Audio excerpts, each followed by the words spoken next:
Hola amigas y amigos, les habla Vilma Petrach, bienvenidos a una nueva edición de Factor Global. Bueno, primero quisiera darles las gracias por la audiencia que ha tenido este programa y como saben es un programa dedicado al análisis internacional donde la crisis venezolana por supuesto es protagónica básicamente por la terrible situación que ha estado viviendo nuestro país, una situación que ha sido reconocida como tal, como la peor crisis humanitaria en la historia del hemisferio, debo decir, por ACNUR. Recientemente vimos una declaración precisamente por toda la situación que está pasando en la frontera con Ecuador, entre Colombia y Ecuador, donde la entrada de venezolanos se calcula en aproximadamente incluso 5.000 personas diarias. Personas que fueron llamados algo así como mendigos y esclavos por parte del presidente, bueno, en todo caso el dictador, el tirano, Nicolás Maduro. Es muy difícil llamar presidente a este personaje, pero en todo caso, este señor que ocupa la alta jerarquía de la presidencia del país, ilegítimamente, tanto por origen como por desempeño. Pero bueno, ustedes saben que la semana pasada nosotros tratamos un tema que tuvo que ver con lo que yo he llamado el dronazo, intento de tiranicidio que no llegó a buen término. Bueno, obviamente lo digo no porque realmente me gusten este tipo de acciones, era una acción bastante complicada de lograr y con una serie de consecuencias. De hecho, sin embargo, a pesar de toda esta acción y como yo dije que pudiera tener consecuencias internacionales, sigue la desesperación en Venezuela por todo el derrumbe que está sufriendo el país. Los venezolanos, de hecho, seguimos hartos, no solamente de Maduro, sino también de las personas que han estado involucradas en la MUD y que de alguna manera han permitido la sostenibilidad de este régimen. Como le dije, Venezuela sigue en picada después del dronazo, sin embargo yo voy a analizar precisamente de qué se trató esta acción del dronazo y por qué yo le llamé de esa manera y también cuál fue la reacción internacional y por qué no fue lo que pudiera haber sido. Y debo decir que básicamente el régimen, la caquistocracia comunista venezolana nos ayudó a que no fuera así. Pero como ustedes saben, además hubo una importante decisión apenas hace 2 días atrás, el TSJ legítimo en el exilio condenó a Maduro a 18 años de cárcel, 18 años y 3 meses, producto de la corrupción, del lavado de dinero. Ya se hizo un juicio y por supuesto eso tiene importantes implicaciones internacionales que vamos a analizar con una persona de primer orden. Ya ustedes sabrán dentro de poco quiénes son las personas que voy a tener en el programa.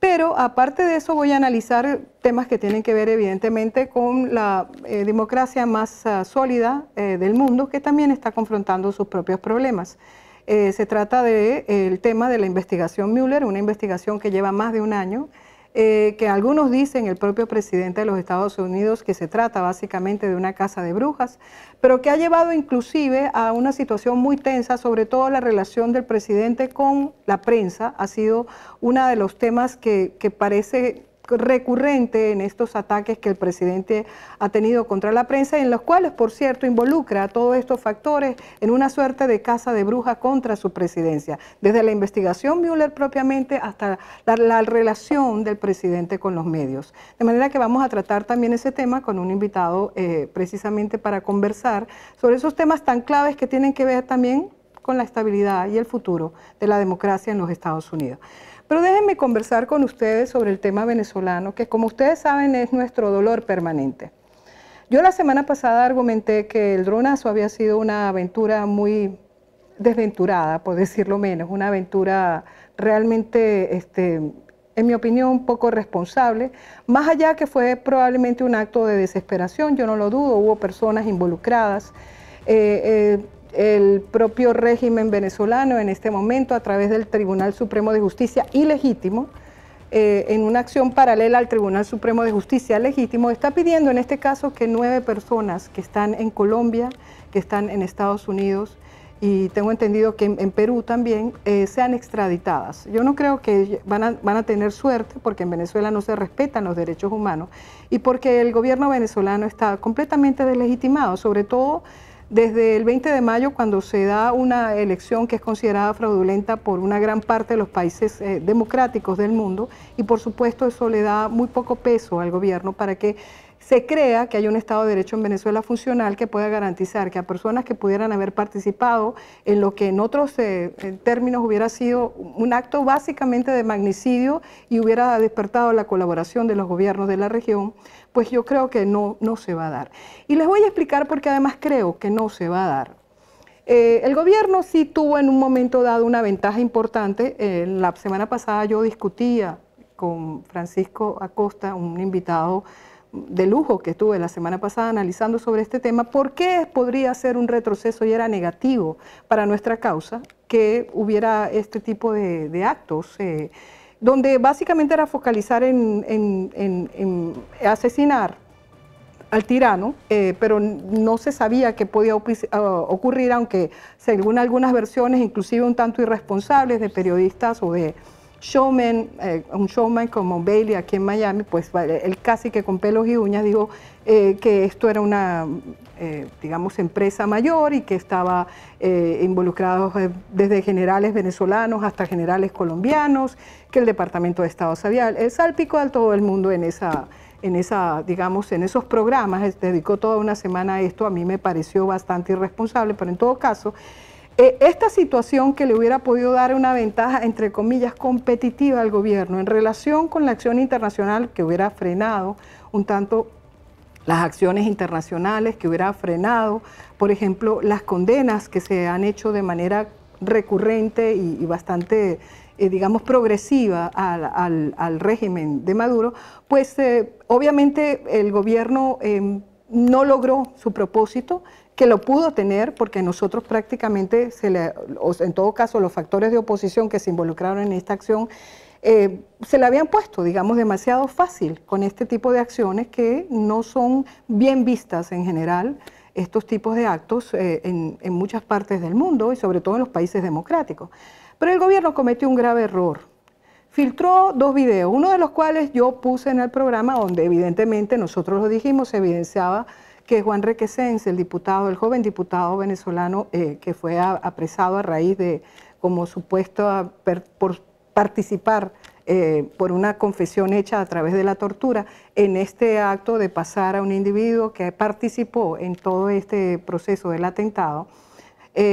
pues el gobierno, bueno, yo mostré ese primer video, pero hubo un segundo video que fue realmente dramático, un video que dejó muy mal parado al gobierno venezolano, porque se evidenció con una claridad verdaderamente incontrovertible, pues que es evidente que no la puede negar el gobierno, que en Venezuela se tortura. O sea, se tortura. Este joven parlamentario venezolano se veía torturado, claramente que había sido drogado, se veía en un estado muy... Yo no quiero pasar ese video tampoco porque de verdad fue es muy triste, pero la prensa mundial, porque esto se viralizó, lo ha reflejado internacionalmente y esto dejó muy mal parado al gobierno. Todos los gobiernos, digamos las cancillerías de los países serios del mundo condenaron este acto, condenaron los allanamientos, la forma en que se hizo, que además no se hizo por el órgano legítimo correspondiente, porque todo el mundo sabe que la Asamblea Nacional funciona, la que debería funcionar, la que correspondería que funcionara, ha sido bloqueada de todas las formas y ha sido prácticamente amputada de sus facultades por el régimen de Maduro, por su tiranía, y además que ellos montaron ese parapeto terrible y que no tiene ninguna legitimidad, que es la Asamblea Nacional Constituyente, lo que yo he llamado la Asamblea Nacional Comunista, para instalar definitivamente una tiranía comunista en Venezuela. Y entonces, lamentablemente, ellos a través de ese organismo fue que digamos, le quitaron la inmunidad parlamentaria, metieron preso a Requesens y además ahora están pidiendo con todo el mandato que sin legitimidad alguna que tiene esa Asamblea Nacional Constituyente y que ahora se representa en una acción del Tribunal Supremo ilegítimo, que es el Tribunal Supremo de Injusticia de la tiranía madurista, pues que ahora deporten a las personas o, digamos, extraditen a las personas que participaron en este atentado. Pero, repito, todo esto se les vino abajo al gobierno básicamente por ese video, esos videos, el primero también, pero el segundo fue verdaderamente, yo diría que el punto de inflexión de un reconocimiento obvio a nivel internacional de que en Venezuela se violan flagrantemente, descaradamente, terriblemente los derechos humanos. Bueno, pero fíjense ustedes que esto tiene unas consecuencias importantes, porque Venezuela, nosotros a pesar de que hemos sido criticados, por cierto, y repito, por personas que, bueno, son showman básicamente de la televisión, criticar a los que, por ejemplo, hemos estado opuestos a que muchas personas que han estado participando como dirigentes de oposición ayudaron a que se sostuviera el régimen, pero resulta que los venezolanos están muy claros y no somos los que estamos en el exilio. Yo diría que la nación en pleno, esta nación que está siendo víctima del nacionicidio más terrible, más brutal que se ha vivido en el hemisferio, está clara. Y yo quisiera ver una encuesta precisamente sobre eso, porque es una encuesta que se hizo pocos días antes de ese intento de tiranicidio, y termina, de hecho, el día después de este hecho. Es una encuesta de mega análisis, y donde nosotros vemos cosas muy interesantes. Por ejemplo, esta se refiere a que es la que dice que por cuál de estas razones cree usted que Nicolás Maduro sigue en el poder. Bueno, una de ellas es que la gente piensa que el 75.3% piensa que es porque los dirigentes de la MUD conviven y lo mantienen allí. Recordemos entonces, y creo que quisiera ver la anterior, la número 5, que habla de por qué usted quiere que Maduro y el chavismo se vayan. La gran mayoría del país, el 83.8%, quieren que Maduro se vaya. Quieren a ese régimen degradante, ese régimen destructivo, ese régimen inhumano fuera del poder. Pero bueno, veamos la número 7, donde de hecho, o la número 8, perdón, donde hablan también de cuál es la reacción que tiene la gente con respecto a la dirigencia opositora. Y la verdad es que la mayoría de la gente dice que la MUD, todos los dirigentes de la MUD, el 80.3%, casi la misma proporción de la gente que repudia a Maduro, que deberían irse,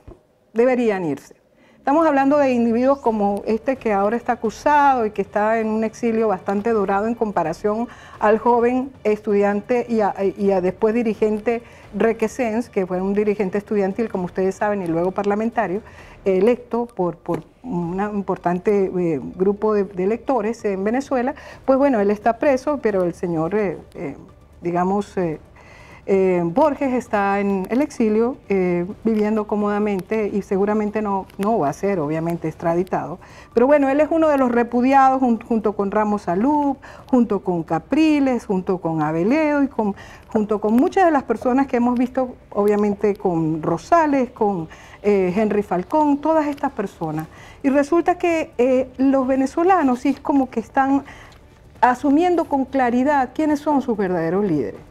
Fíjense ustedes que en esta placa que estamos viendo, dice,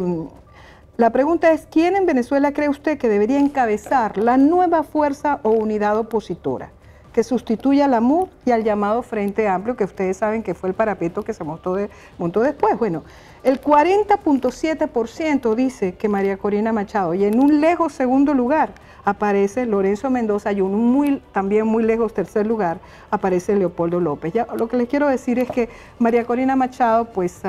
para muchas representa el liderazgo ético,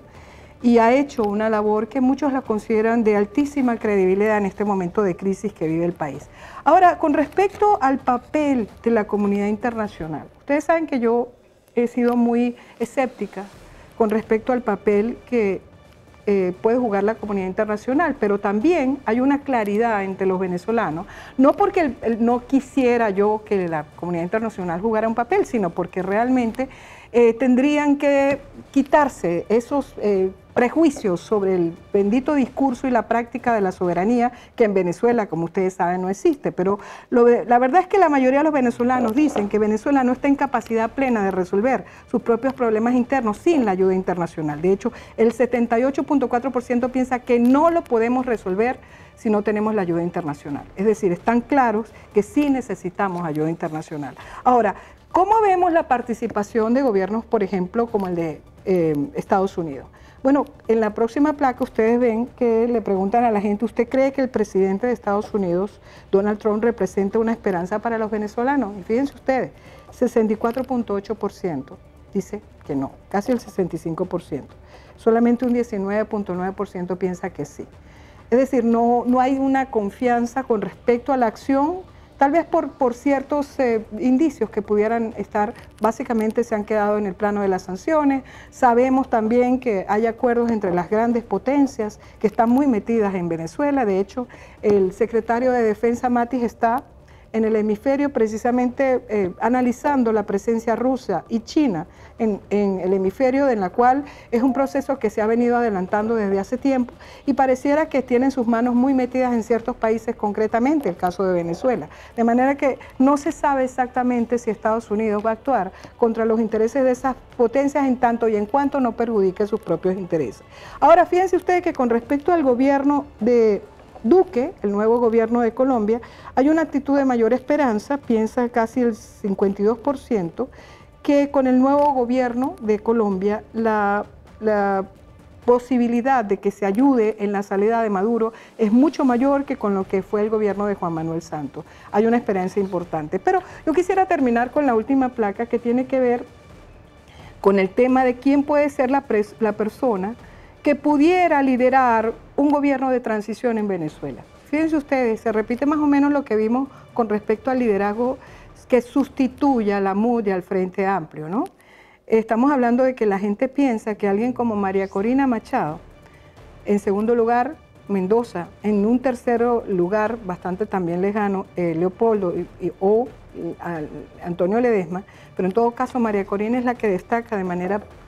prominente como la persona que pudiera liderar un proceso de transición en Venezuela. De manera que los venezolanos estamos claros, y quería un poco conversar eso con ustedes, en lo que está pasando, si estamos mejor informados de lo que la gente cree, si estamos claros quiénes son nuestros amigos y quiénes no son nuestros amigos, quiénes también han sido los colaboracionistas, las personas que han permitido que ese proceso insurreccional que se dio en Venezuela en distintos momentos desde el 2014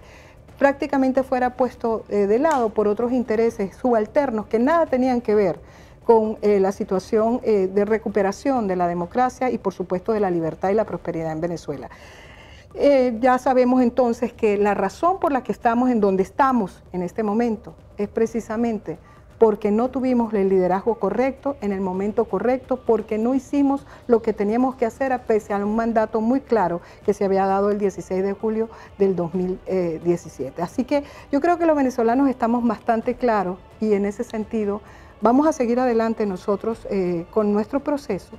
buscando a nuestros verdaderos líderes y también sabiendo quiénes son nuestros verdaderos aliados y también qué podemos hacer y seguir haciendo los que estamos afuera del país, pero que sí, seguimos siendo profundamente venezolanos, para colaborar, por ejemplo, con acciones tan contundentes, tan necesarias, tan legitimadoras a nuestra causa de recuperación de la libertad, de la democracia y de la prosperidad en Venezuela, como la acción que tomó el Tribunal Supremo de Justicia en el exilio. Así que quédense con nosotros porque vamos a tener un invitado excepcional. Ustedes lo conocen, que vamos a hablar con él, Alberto Franceschi. Él nos va a dar su lectura. Luego tendremos en otro segmento al embajador Diego Arria, precisamente para hablar de la parte internacional propiamente dicha y de esta acción del Tribunal Supremo de Justicia. Y finalmente voy a discutir, por supuesto, los temas que conciernan al Estado de la democracia en los Estados Unidos. Tendré al señor Benjamín de Yurre, un dirigente importantísimo de aquí del sur de la Florida, también opinador